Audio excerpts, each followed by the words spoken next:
my name is Rachel. Welcome back to my channel. Today I am here to binge the Bridgerton series by Julia Quinn. So Julia Quinn is an author that I have been meaning to get to because I read a lot of historical romances and I somehow haven't read her books yet. So I thought that starting with her Bridgerton series would be the perfect way to go so that I can jump into the Netflix adaptation as soon as possible. So the Bridgerton series in its entirety has 8 to 9 books. You could include the bonus epilogue bind up as a 9th book if you wanted, but the first book in the series is The Duke and I. This is what the adaptation, what season 1 of the adaptation is based off of, is this book in particular. And I know I've said this in a bunch of my recent videos where I've talked about binging this series, but I am not planning on reading the first book, The Duke and I, because there is a scene where Daphne, the heroine, essentially sexually assaults Simon, the hero, and it makes me really uncomfortable and angry to think about. So I knew that I wasn't going to enjoy that book. And so I decided to start with the second book in the series, which is The Viscount Who Loved Me. And then I'll just show you quickly the other books in the series. Next we have An Offer from a Gentleman. This is a Cinderella retelling from what I can tell. Then we have Romancing Mr. Bridgerton. And yes, I have first edition copies of these books because I'm extra like that. Then we have To Sir Philip with Love. Then When He Was Wicked, It's in His Kiss. And then the final full book of the series is On the Way to the Wedding. This is a very shiny cover, as you can tell. And like I said, there's also a bind up of bonus epilogues for all of the couples in the series, and then I think there's an additional epilogue that's for the family as a whole. And as of right now, I am planning on reading it. I think it's called Bridgerton's Happily Ever After. If I love these books enough, I'll definitely check it out. So The Viscount Who Loved Me is the first book I'm starting with. This is about Anthony Bridgerton, who is the oldest of the Bridgerton siblings. And this is a pretty big family. I don't know precisely how many siblings there are. I'm gonna assume that there's 8. So we have Anthony, he is the Viscount. He is a rake, which basically means that he sleeps with a lot of women. He's just living his life.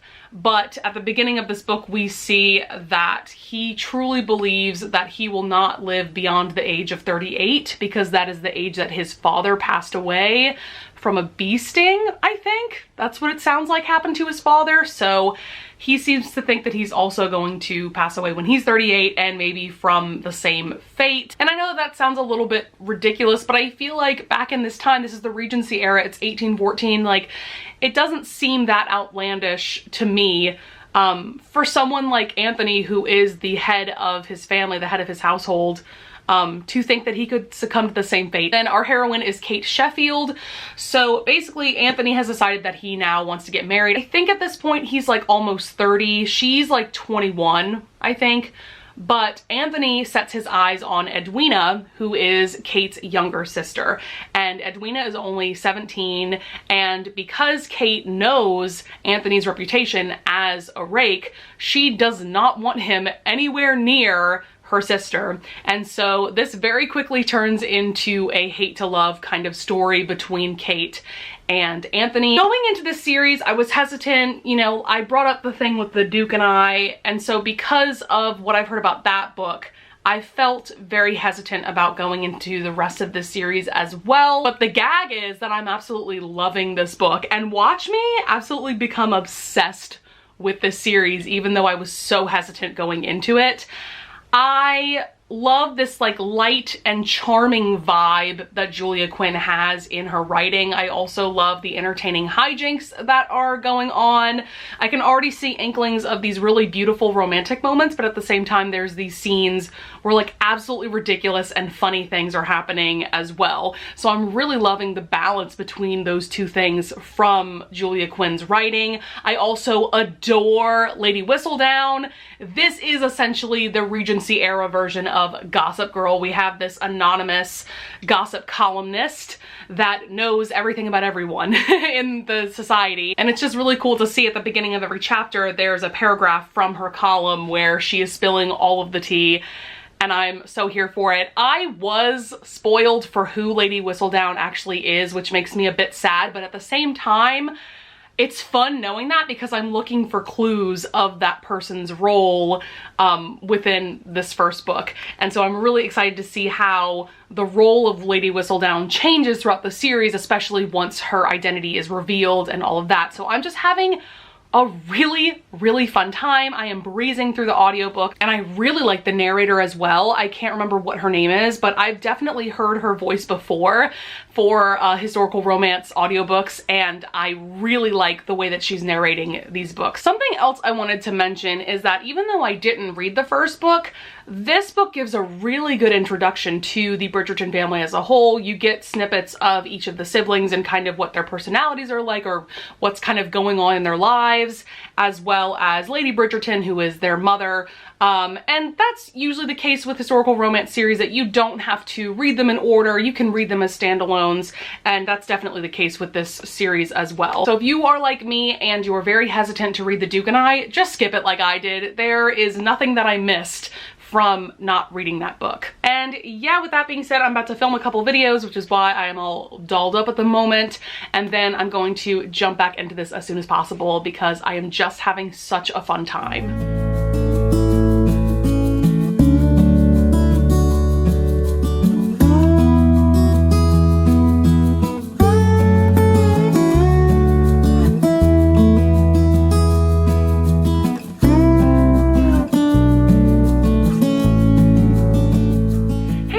Alright, so it's definitely time for a reading update. It's just about 3:30 p.m. on Friday, and I finished The Viscount Who Loved Me pretty late last night. So I ended up really enjoying this, gave it 4 stars. It was definitely a very pleasant surprise for me, because I think I mentioned this in my last update. I didn't really know what to expect from Julia Quinn or from this series in general, but the first half of this book was so fun and entertaining, really well paced. I would say that the entire novel was really well paced. I really liked Kate as the heroine and Anthony, their characters separately and together as a couple, and their hate to love relationship was just a lot of fun to follow. Their relationship actually gave me vibes of Nicholas and Princess Mia from The Princess Diaries 2. Specifically that scene in the movie where they're in front of the fountain and they're fighting and then they kiss and then they fall into the fountain together. Like, there were a couple of scenes in this book that like gave me vibes of those characters. Now I will say the second half wasn't quite as entertaining. I wasn't quite as engaged because things turned a bit more serious in general. We started focusing on, you know, Anthony's issue with mortality and Kate's issue with thunderstorms and where that came from. And this also turns into a marriage of convenience. I think overall Julia Quinn just does a better job of writing the lighter and more fun scenes in her books than the angstier and more serious scenes. That's what I got from reading this book. Also, while we're at it, because this is a first edition copy, I thought I would show you the beautiful double page step back. I am obsessed with the step backs that Julia Quinn got for these books. They're absolutely stunning. So that's it for The Viscount Who Loved Me. So I moved on to An Offer from a Gentleman. So this is book 3 in the Bridgerton series. This one is about Benedict, who is the next sibling in the Bridgerton family. What's really helpful about remembering the birth order of the siblings is that they were named alphabetically. So Anthony is the firstborn, and then Benedict is the secondborn. Then we have Colin, Daphne, Eloise, Francesca, Gregory, and Hyacinth. I think I got that right. So this one is about Benedict, and this is a retelling of Cinderella. I don't know, I wasn't the most excited going into this installment because in my mind I was just thinking, oh, okay, like Cinderella retellings are kind of tired at this point, like everybody does them. But I'm trash for those retellings. I'm trash for any fairy tale retelling, and I think the way that she's writing this one is so beautiful and magical without there being any magic, because this is a historical romance. There's no fantastical elements, but there's a magical element to her writing specifically in this book. Something that I also wanted to bring up in regards to both The Viscount Who Loved Me and An Offer from a Gentleman is that the way that Julia Quinn writes the scenes where the hero and the heroine meet are just so captivating. And like I said, specifically with this book, like they have like an almost magical feel to them, even though in this book, the first time they meet is definitely not, I don't know, definitely not necessarily like a happy meeting, because they pretty much immediately start hating each other. At least Kate hates Anthony right away, but there's still something so captivating about that first scene where they meet. And then in this book, what's going on is we have Benedict, like I said, he's the second eldest Bridgerton sibling, and then we have Sophie, who was a bastard to an earl, and the earl ended up taking her in, and then the earl passed away, and now she's under the care of basically her stepmother and her two stepdaughters. So it's very much close to the Cinderella story of having like the evil stepmother, and then one of the stepsisters is really mean to her, the other one is really nice to her. And so the Bridgertons are holding a masquerade ball, and Sophie ends up going because the housekeeper is just a really nice woman and makes sure to procure a gown and shoes and everything for her. And so she's able to go to this ball for a couple of hours, and that's where her and Benedict meet. And that scene is just so beautiful and literally one of the most romantic scenes that I've ever read, and one of the best examples of a love at first sight kind of story. I don't usually love those kind of romantic stories because they just come off very unbelievable and I almost roll my eyes at them. But the way that Julia wrote this scene was just so stunning and beautiful. Like, I almost got emotional reading it. Because you can just really feel Sophie's joy at being able to attend this ball, and Benedict's, I don't know, he's just mesmerized by Sophie. Even though, you know, they're both wearing masks, they can't really see who the other person is, but like there's just an instant connection between these two people, and I'm already rooting for them so hard. And where I stopped reading, I'm on page 73, which is chapter 5. Basically the ball ended and he is trying to find out who this mystery woman is. Yeah, I'm just so immersed in this story already. Can't wait to jump back into it. I also wanted to show you guys this bookmark that I have. I got this from Ella Rowe Reads. I'm gonna link her Etsy shop down in the description below, but I am obsessed with this bookmark. Can you see it? It says, "I'm too busy reading historical romance novels," and the picture is from When a Scot Ties the Knot by Tessa Dare. So I use this bookmark whenever I'm reading a historical romance because I'm just obsessed. Also, let's admire the step back for this one together. So look at that.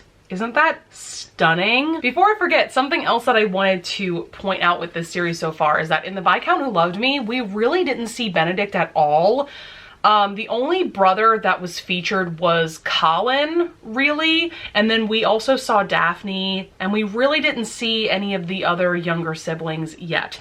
So another thing that I'm loving about this is that it is about Benedict, so we're gonna get to see more of his personality, who he is as a person, and hopefully we'll get to see some of the younger siblings as well. So yes, I'm really excited to dive right back into this one. I think I'm definitely gonna finish this by the end of today, and then I will just give you guys an update when I dive into Romancing Mr. Bridgerton. Hey guys, what's up? So it is Saturday, it's just about 1:30 p.m. and last night I finished An Offer from a Gentleman by Julia Quinn. I ended up giving this 5 stars. And nobody is more surprised than me that I am loving this series so far. This also has the nursing back to health trope in it because Benedict gets pretty sick and Sophie has to help him get healthy again, and I always love that trope. I will say, yes, there's times where Benedict is being quite the ass throughout this book to Sophie, but I've realized that I love the Bridgerton brothers because as charming and nice and wonderful as they all have a tendency to be assholes sometimes, and it's oddly enough very entertaining. I don't know, it was just fun to read about, and I like that these heroes aren't perfect by any means. And I just loved reading about Sophie and Benedict's journey to happily ever after. There's a lot working against these two people, namely their difference in class, because Benedict is of the aristocracy and Sophie is the bastard daughter of an earl, and at this point in her life she's been a housekeeper for years, so she's more of the servant class, and that's a very big deal in this time and in the society. But I really liked how everything worked out in the end in terms of that. And then with Romancing Mr. Bridgerton, which is the next installment of the series, this one is about Colin, who is Benedict's younger brother, and then Penelope Featherington, who's a character that we've seen a little bit here and there in the previous installments. So I started this late last night and I read the first 50 pages, and at the moment I am on page 105, and that is chapter 7. This one is the friends to lovers trope, and it is also the unrequited love trope. So Penelope and Colin have known each other for years and years because Penelope has been best friends with his younger sister Eloise. Penelope has been in love with Colin since she was 16 and he's a few years older than her. But now it is present day. She is 28 and he is 33. And now, like, everybody in society is just baffled by the fact that Colin has not married yet, because his two older brothers were married by the time they were 30. And Colin also is trying to figure out who he is. He's been traveling a lot, just trying to escape the society and escape his mother trying to push him to get married.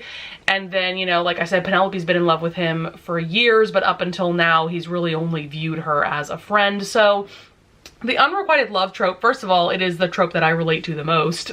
Oops, calling myself out there. But it's a trope that I don't necessarily love when it's the woman that's been pining for the man for years. I enjoy it when it's the other way around, when the man has been pining for the woman for a while. Also, I love that Lady Danbury is becoming a more active character in this installment, because at the very beginning of the book, we see Colin and Penelope come across her at a ball and they have this conversation with her. And I love that Lady Danbury loves Penelope, because Lady Danbury doesn't like a lot of people by any means. Her character is reminding me a lot of Maggie Smith's character in Downton Abbey, although that's not a show that I've watched all that much, but my mom adores that show, so I've seen like snippets of it here and there, and like there's definitely vibes that I get from both characters. Her character is another reason why I'm excited to go into the Bridgerton adaptation, because I'm really excited to see how that actress takes on this character. But yeah, they're at a ball and Lady Danbury is like, I want to figure out who Lady Whistledown is once and for all. And so she like yells at everybody around her that if any of them solves the mystery, she will give them £1,000. And so now the race is on to figure out who Lady Whistledown is. I'm really enjoying this so far. I love Julia Quinn's writing, and her books are just so compulsively readable. I'm excited to just jump back into this one, and I will update you guys when I finish it.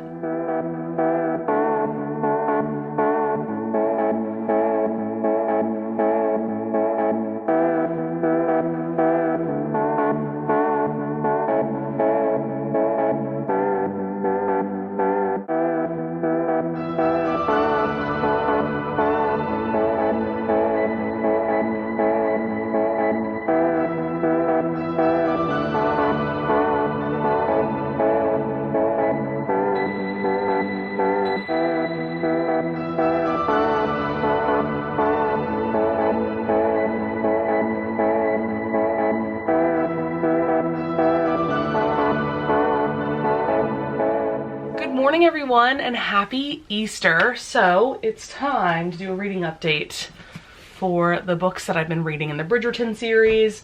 So I finished Romancing Mr. Bridgerton last night. I overall gave it 4 stars. I did really enjoy it. Let me get the negatives out of the way first. The romance between Penelope and Colin for me fell flat. I really enjoyed Penelope's character, and I've always enjoyed her character in the little snippets that we've seen of her so far. So in that sense, it was really great to get her story. Colin's character also fell flat for me. His character I found to be far more entertaining in both Offer from a Gentleman and Viscount Who Loved Me, because we get snippets of him, like random appearances, and I found him to be a very funny and charming character. And in this book, he was a bit boring. I didn't really see that personality that I had come to really love in the previous books. I also found it really hard to believe the romance between these two characters, because while I could believe that Penelope loved Colin because she'd been loving him for years, I found it really hard to believe that Colin ever passionately fell in love with Penelope. I could feel the very real friendship between these two people, but for me, the romantic chemistry was lacking. So in that sense, I'm underwhelmed by this book. However, I enjoyed everything else about this book so much that I still had to give it 4 stars. From the Lady Whistledown plotline, because this is the book where we find out who Lady Whistledown is, to Lady Danbury being more of a featured character in this one. I loved seeing that.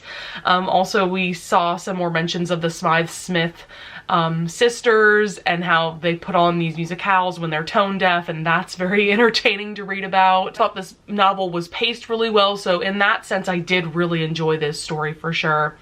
Another thing that I didn't like was I feel like Colin was being an ass for like no reason, and while in an earlier update I mentioned that I like when the Bridgerton brothers are asses, in this sense it just didn't make any sense to me, because essentially Colin gets really jealous of Penelope for something that she's done with her life, I guess you could say, and he's almost cruel to her because of that, and I just thought that was so freaking stupid. So still really enjoyed this one. Oh, while I'm at it, let me show you this pretty step back. So beautiful. So now we are moving on to Sir Philip with Love. I started this late last night.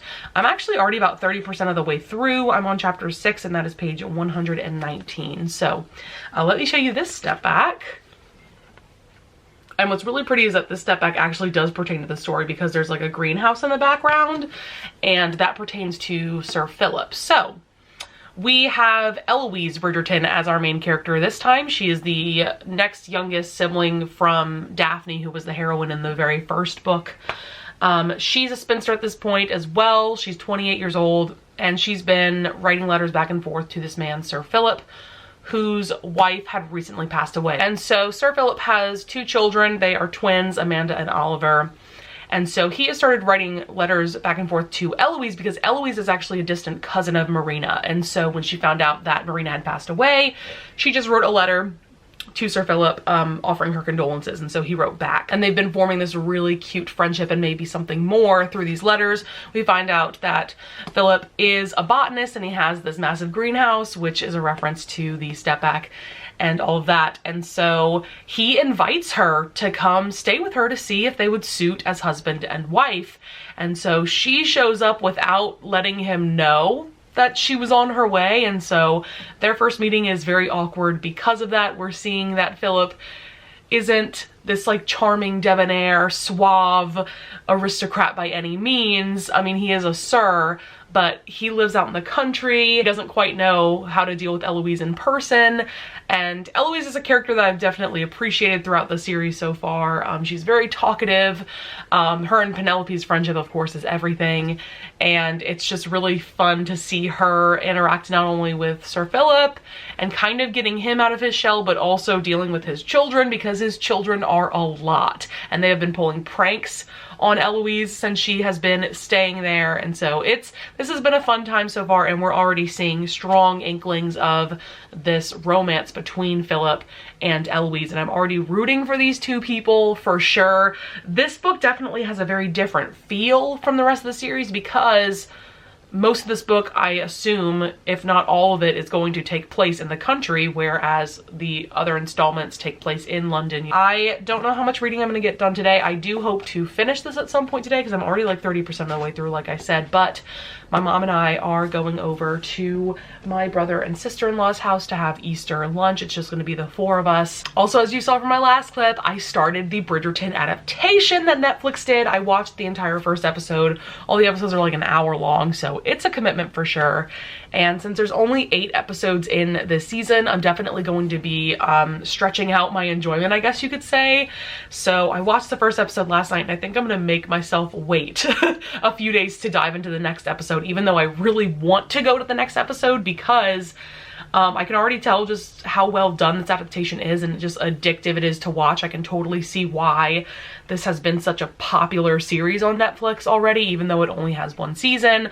So I'm very, very excited to continue watching that. So yeah, with that being said, I will update you guys at some point tomorrow. Hey guys, it's just about noon on Monday, and I had a very pleasant Easter Sunday and all of that, so it is time for a reading update. I did finish To Sir Philip with Love last night, and I absolutely adored this. Easily the best book of the series so far.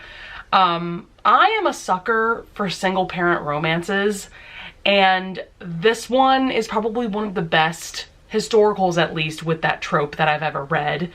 I do want to point out, first of all, that there are some pretty serious content warnings. Definitely be aware that there is suicide involved, postpartum depression is talked about, and child abuse. Those are the 3 big content warnings that I would give to you before going into this book.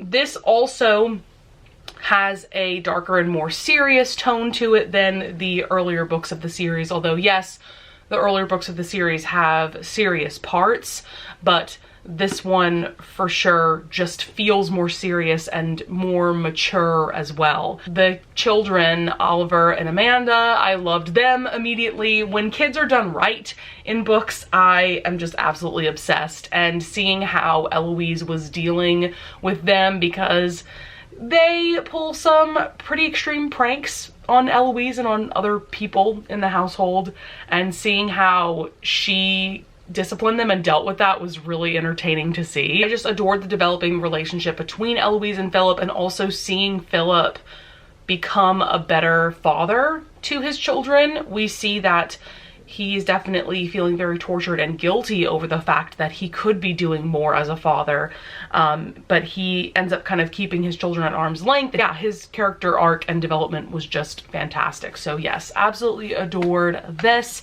And so then last night I went into When He Was Wicked, which is the next installment.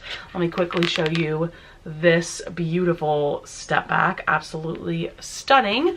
So this is about Francesca, who in the birth order of the siblings is right after Eloise, and so this is an interesting plot. This also has like a more serious and dramatic feel to it, just like the previous book of the series. But so Francesca got married when she was 20, actually, and her husband ended up passing away pretty suddenly when she was 22. So they were only married to each other for a couple of years before he passed away.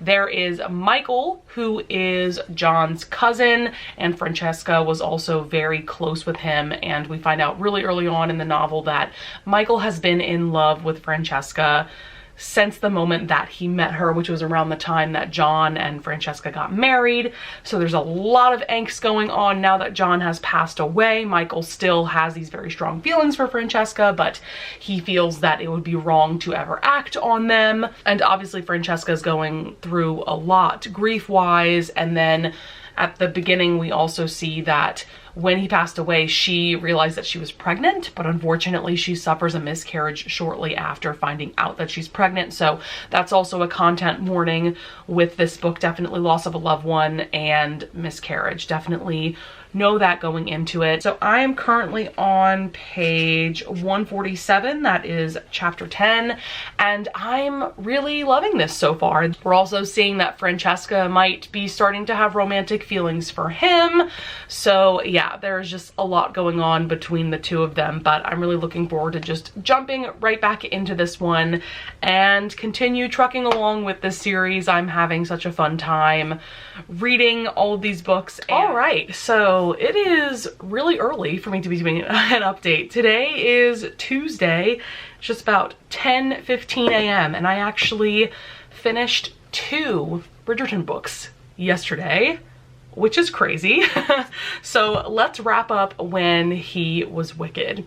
So I ended up giving this 3.5 stars. This one ended up being just okay for me. Now, let me say the things that I did really enjoy about this book. The romance was totally there between Francesca and Michael, and the angst. I mean, I set all that up in the previous update, and also the sex scenes in this installment were probably the strongest of the series so far, although I don't know, I really enjoyed the sex scenes in this one too. But my main issue with this book is that this was a much more serious and angst-filled installment, and I'm just not convinced that Julia Quinn writes angst well. When I think of historical romance authors that do write really good angst, Lorraine Heath comes to mind, Kerrigan Byrne comes to mind, Sarah McLean. That's just not Julia Quinn's writing style. And I also feel like what was missing from this book was a lot of the charm and the wit and the fun of the Bridgertons themselves. There's a couple of times in this book where we see snippets of, like, Colin shows up a couple of times to talk to Michael. And there's like maybe one or two really short scenes where some other Bridgertons are involved, but for the most part, this story really centers on Michael, Francesca, and that's really it. So while the romance was pretty well done in my opinion, there was just a lot missing from this book, so I ultimately had to give it 3.5 stars. Makes me sad to say that because I know a lot of people view this as their favorite book of the series. So then shortly after finishing When He Was Wicked, I went into It's in His Kiss. So this is Hyacinth's story.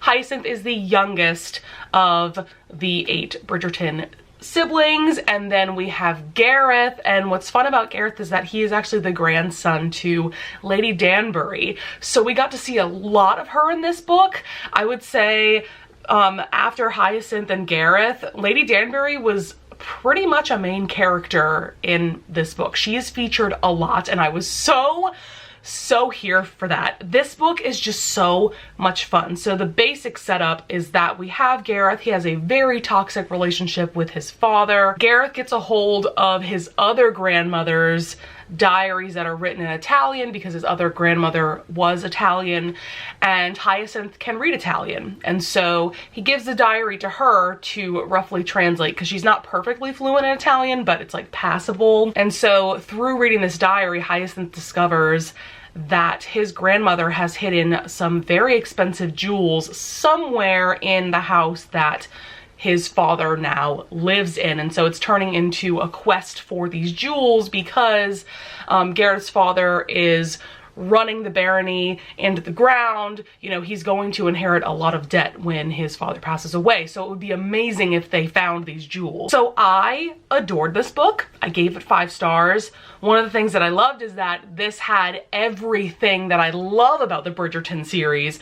We got to see a lot of the Bridgerton siblings. In this installment in particular, we got to see Gregory, actually, who is the older sibling to Hyacinth. We never really saw his personality before this book. We see him a little bit into Sir Philip with Love, so now I'm really pumped to go into On the Way to the Wedding because this is Gregory's story. But back to this one, I was obsessed with Gareth and Hyacinth because Hyacinth is like this quirky, inquisitive heroine, and Gareth is like this teasing, playful hero, and they just match up really well with each other. I am obsessed with heroes that love to get under the heroine's skin, like especially earlier on in the book, just their banter back and forth. Like you can tell that Gareth is just entertained by Hyacinth and her quirks, whereas maybe past suitors that she's had in the past were more like overwhelmed by her and didn't know what to do with her. But yeah, Gareth just loves everything about Hyacinth from the get-go, and seeing their journey to happily ever after was so fun as well. Yeah, there's some serious things going on in this book because of Gareth's relationship with his father, but for the most part, this is a really fun installment. This had so much charm and wit. As usual, Lady Danbury is an absolute icon and legend, and I just adored her in this book as well. So yes, I think this is my favorite book of the series so far. Very close in my mind to Sir Philip with Love, but this one was just so much fun, and I loved Hyacinth and Gareth together so much. So I think this is my favorite installment. And so then I'm planning on jumping into On the Way to the Wedding as soon as possible. I won't be able to jump into this right away because I'm actually leaving soon to go get my COVID vaccine with my mom. So hopefully that all goes as planned and I can start this as soon as possible, because now after meeting Gregory in his kiss, I am like so freaking pumped to go into this one. So yeah, I will probably update you guys tomorrow. Hey guys, so it is Wednesday afternoon and I did get my COVID vaccine yesterday, and I thought it would be helpful to some of you guys to document whatever side effects I'm feeling from it. But basically, last night I started feeling weak and achy, and when I got into bed, I realized that I was feeling feverish. And then that fever broke probably like 6-ish hours later, something like that. And now I'm still feeling achy and weak. So that is why I am not the most enthusiastic in this reading update. Unfortunately, I just feel so tired, and after I wrap up my thoughts about the Bridgerton series, I am going to take a nap because I am just dying. So with that being said though, I wanted to give an update about the 2 Bridgerton books that I read since I last updated you guys. So I did finish On the Way to the Wedding.